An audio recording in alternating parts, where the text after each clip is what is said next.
Welcome back students. पिछले lecture में हमने असेक्सुअल रिप्रोडक्शन के बारे में जानकारी ली। आज हम सेक्सुअल रिप्रोडक्शन के बारे में पढ़ेंगे।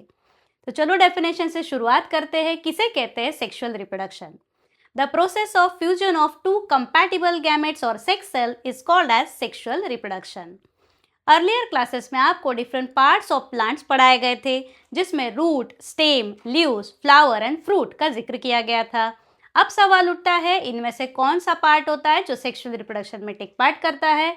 और उसका जवाब है फ्लावर। इसीलिए तो specialised reproductive structure of plant flower को कहा जाता है। आज हम पार्ट्स ऑफ फ्लावर के बारे में जानकारी लेंगे। फ्लावर के पार्ट तीन अलग अलग इसमें डिवाइड होते हैं। उसमें पहला आता है पेडिसिल, दूसरा रहता है thalamus and third one is floral walls. चार प्रकार के अलग अलग फूल के पार्ट, फ्लोरल वॉल्स यानी ही फूल के पार्ट। सबसे पहला है, first one is pedicel. Pedicel is the stock of the flower which hold the flower. ये एक स्टॉक होता है जो फूल को पकड़े रखा रहता है। दूसरा पार्ट आया thalamus. Thalamus is the swollen portion at the tip of pedicel from where the floral whorls arise. और तीसरा पार्ट आ रहा है four floral whorls. These floral whorls are calyx, corolla, androecium and gynoecium. फूल एक bird condition में जब होता है तो उसको ग्रीन कलर के पार्ट से प्रोटेक्ट किया जाता है और उसी पार्ट को हम कहते हैं कैलिक्स, जो ग्रीन कलर का होता है। उसके सिंगल मेंबर को कहा जाता है सेपल। फूल खिलने के बाद कलरफुल पेटल जो बाहर निकलते हैं उसको पूरा मिलके कहा जाता है करोला। उसके सिंगल मेंबर को हम कहते हैं पेटल, जो इंसेक्ट को अट्रैक्ट करने में मदद करते हैं। और उसके बाद आता है एंड्रोशियम एंड गाइनोशियम। ये मेल फ्लोरल वर्ल कहलाता है और गाइनोशियम फीमेल फ्लोरल वर्ल कहलाता है। अब ये दोनों रिप्रोडक्शन में टेक पार्ट करते हैं, इसीलिए उनको इसेंशियल वर्ल्स कहते हैं। और calyx and corolla do not take part in the reproduction, therefore they are called as accessory whorls. Androecium के सिंगल मेंबर को कहा जाता है स्टैमिन, तो गाइनोशियम के सिंगल मेंबर को कहते हैं कार्पेल या पिस्टिल। एंड्रोशियम के सिंगल मेंबर स्टैमिन के भी और तीन अलग अलग पार्ट्स होते हैं, anther, connective and filament. These are the three parts of the stamen, जिसमें anther is the fertile part and connective and filaments are the sterile part. क्योंकि जो पोलन ग्रेन्स है वो यहाँ एंथर के अंदर बनते हैं, इसीलिए उसको फर्टाइल पार्ट कहा जाता है। वैसे ही कार्पेल और पिस्टिल के भी तीन पार्ट आते हैं, stigma, style and ovary. Stigma, style ये दोनों स्टराइल पार्ट नाम से जाने जाते हैं, तो ओवल का फॉर्मेशन ओवरी में होता है, इसीलिए उसको फर्टाइल पार्ट कहते हैं। तो चलो बच्चों, अभी जानकारी लेते हैं ये एंथर का सेक्शन लेके अंदर कैसे कैसे पार्ट्स होते हैं।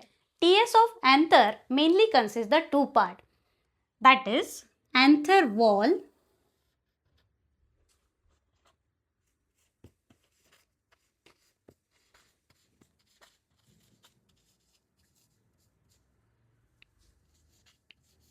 And pollen sac.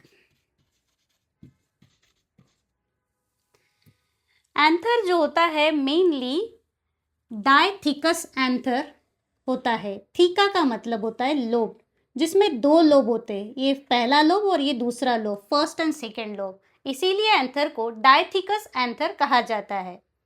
एक लोब में दो पोलन सैक होती है, इसीलिए इसको पूरे कुल मिला के चार पोलन सैक इसमें हैं। ये लोब में दो और ये लोब में दो, देखिए आप देख सकते हो। This is called as tetrasporangiate, क्योंकि पोलन सैक चार है और चार के लिए हम वर्ड इस्तेमाल करते हैं टेट्रा। तो anther is tetrasporangiate and bilobed, जिसमें दो लोब है।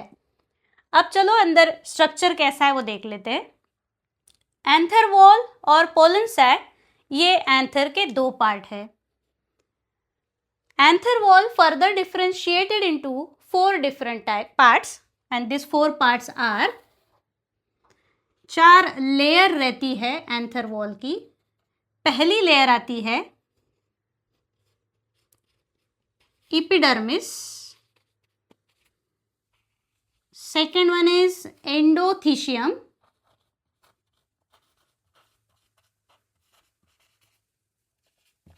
third one is middle layer,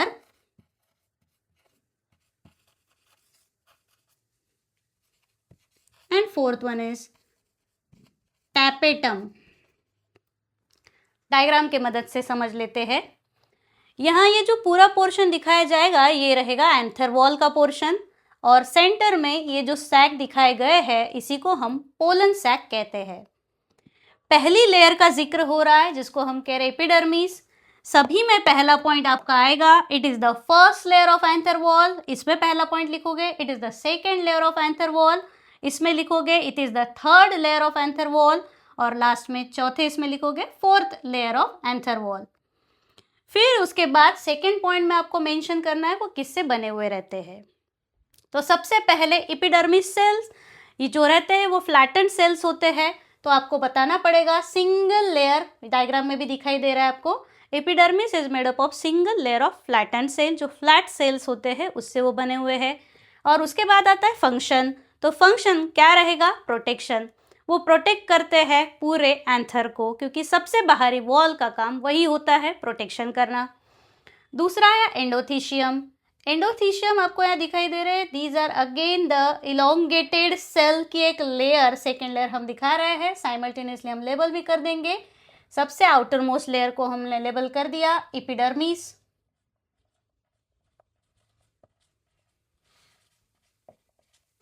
second layer को हमने लेबल कर दिया एंडोथीशियम।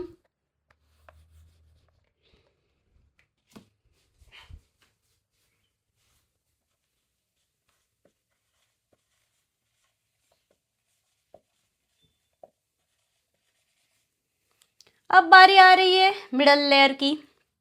मिडल लेयर जो होती है वो it is made up of 2 to 3 layers of hygroscopic parenchymatous cell, जिसमें पानी भरा रहता है, ऐसे सेल से वो बनी हुई रहती है।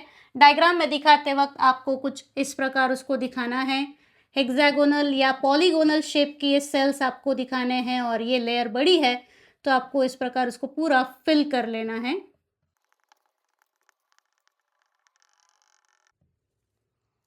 It is made up of number of 2 to 3 layer of parenchymatous cells, hygroscopic parenchymatous cells. You can fill it whole, पूरा ये भर लेना है, जैसे मैं अभी भर के दिखा रही हूँ आपको।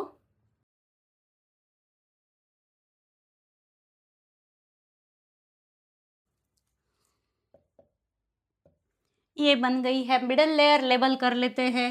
The third one is called as middle layer.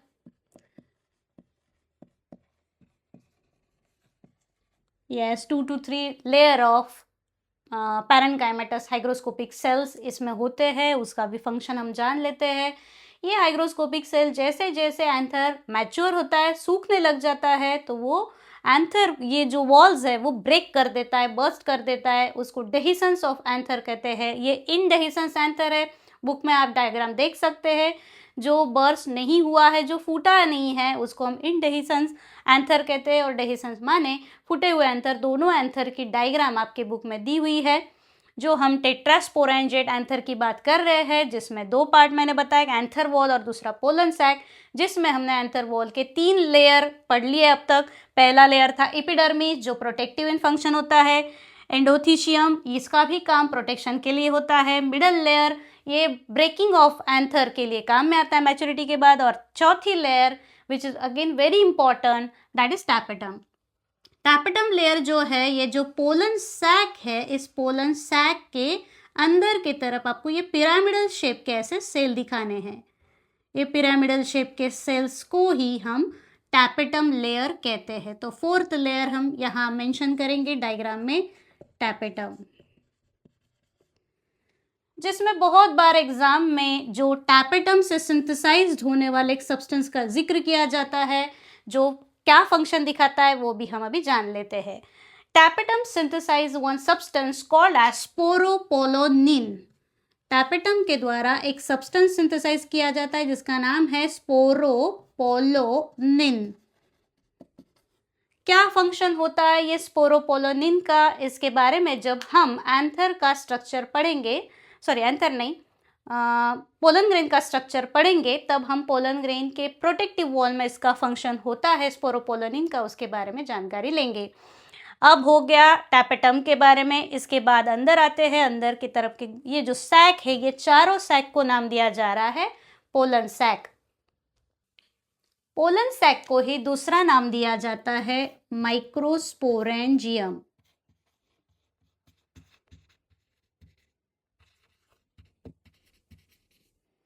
Plural form है इसका माइक्रोस्पोरेंजिया, जिसमें पोलन सैक का इंपॉर्टेंट फंक्शन होता है अंदर पोलन ग्रेन बनाना। पोलन ग्रेन के बनाने के इस प्रोसेस को ही माइक्रोस्पोरोजेनेसिस कहा जाता है। तो चलो डेफिनेशन लर्न करवा लेते हैं, किसे कहते हैं माइक्रोस्पोरोजेनेसिस। देखिए बेटा, जो एक सेल जिससे वो माइक्रोस्पोर 4 माइक्रोस्पोर बनते हैं, तो जो वो डिप्लॉइड सेल होता है उसको पोलन मदर सेल कहा जाता है। पोलन मदर सेल, या उसका दूसरा नाम है microspore mother cell, which is diploid. जो कैसा है? डिप्लॉइड है। डिप्लॉइड नंबर हम 2n से रिप्रेजेंट करते हैं, जिसमें क्रोमोसोम का सेट डबल होता है, और इसी से बाद में फॉर्मेशन होगा पोलन ग्रेन का। 4 पोलन ग्रेन इसमें बनेंगे जो हैप्लॉइड होंगे, जिसमें क्रोमोसोम सेट जो है वो आधा हो जाता है। या मेगास्पोर मदर सेल से बन रहा है तो हम उसको माइक्रोस्पोर मदर सेल से बन रहा है तो हम उसको क्या कहेंगे? माइक्रोस्पोर कहेंगे, विच इज हैप्लॉइड। जो हैप्लॉइड होता है, जिस सैक में बन रहा है उस सैक का नाम भी हमने देख लिया, पोलन सैक या माइक्रोस्पोरेंजियम। तो डेफिनेशन कैसे याद करेंगे? प्रोसेस का नाम है माइक्रोस्पोरोजेनेसिस। बहुत बार एग्जाम में पूछा जाता है व्हाट इज माइक्रोस्पोरोजेनेसिस, तो डेफिनेशन बन गई, the process of formation of pollen grain from pollen mother cell in the pollen sac is called as microsporogenesis. दूसरी डेफिनेशन बन गई, the process of formation of microspore from microspore mother cell in a microsporangium is called as microsporogenesis. या आप उसमें haploid और diploid शब्द का भी इस्तेमाल कर सकते हैं, जैसे कि the process of formation of 4 haploid pollen grain from diploid pollen mother cell in a pollen sac is called as microsporogenesis. या दूसरी डेफिनेशन बन जाती है, the process of formation of 4 haploid microspore from single diploid microspore mother cell in microsporangium sac. तो इस प्रकार हमने definition भी देख ली, जो कहा हो रहा है, ये पूरी प्रोसेस जो हो रही है वो है in the pollen sac. So this is all regarding to the structure of anther, TS of anther. हमने ट्रांसफर सेक्शन एंथर का यहाँ पढ़ लिया है। इसके बाद मैंने आपको डेफिनेशंस भी क्लियर करवा दी कि किसे कहा जाता है माइक्रोस्पोरोजेनेसिस, जो प्रोसेस पोलन सैक के अंदर होती है। माइक्रोस्पोर हैप्लॉइड मेल गैमेट होता है जो 2 लेयर से बना रहता है। The outer layer is called as exine which is spiny in appearance and made up of a special substance called स्पोरोपोलोनिन।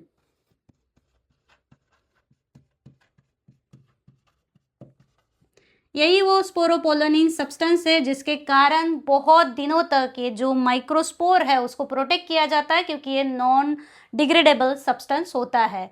स्पोरोपोलोनिन जो सिंथेसाइज होता है टैपेटम लेयर से, जो अभी हमने अर्ली वीडियो में देखा। Second inner most layer is called as intine membrane which is smooth in appearance, जो स्मूथ अपीयरेंस में होता है। ये ऐसे क्यों है कि आउटर लेयर जो एक्साइन वो स्पाइनी अपीयरेंस में और इनर लेयर जो है वो स्मूथ अपीयरेंस में, क्योंकि पॉलिनेशन के वक्त ये इसको मैकेनिकल इंजुरी ना हो पोलन ग्रेन को, इसीलिए उसका आउटर जो मेम्ब्रेन है एक्साइन वो स्पाइनी अपीयरेंस में होता है। माइक्रोस्पोर जो है वो 2 प्रकार के प्लांट है, एक मोनोकॉट प्लांट और दूसरा डाइकॉट प्लांट। तो जो मोनोकॉट प्लांट है इनमें आप देख पा रहे होंगे कि इन दोनों लेयर के सेंटर में कुछ आपको होल्स जैसा स्ट्रक्चर दिखाई दे रहा है, उन्हीं को हम जर्म पोर्स कहते हैं। तो जो मोनोकॉट प्लांट होते हैं, इस डायग्राम में मैंने 3 जर्म पोर्स शो किए हैं। तो मोनोकॉट में सिर्फ एक ही जर्म पोर होती है, इसीलिए जो माइक्रोस्पोर मोनोकॉट में पाया जाता है उसको कहते हैं यूनिपोरेट